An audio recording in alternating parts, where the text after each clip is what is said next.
I know I've shared a lot on here about life's lessons my dad passed on to me, and some trials and tribulations that so many of us go through when dealing with grief. But I think it's important to know that there's also joy that we can experience when we go through this process.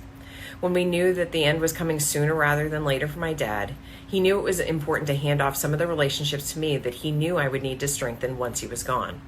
One of those was with his dear friend Larry Slayton, a man that I knew my entire life and that my dad did sharecropping with for years.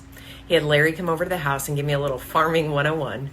And after my crash course, I walked Larry to his truck and he said, "Susan, you need to take your dad out to the farm. It's in his soul.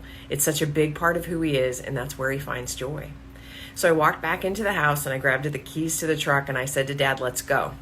And he said, "Well, we don't have to." And I looked at him and I said, "Where else do you gotta be?" So we got into the truck and away we went. We drove the 6 miles to the farm and we drove the entire property. He told me some of the history and he talked about the planting, some things I should look out for and plans for the future. About every 10 minutes he would say something like, "This is fun," or "I'm so glad we did this." I didn't know then that that would be the last outing that my dad and I would go on together, but I'm so grateful for that memory. Sometimes when I'm feeling sad, I dig under the grief and let the joy shine through, and I embrace that joy that I'm even able to appreciate even more now than I could then.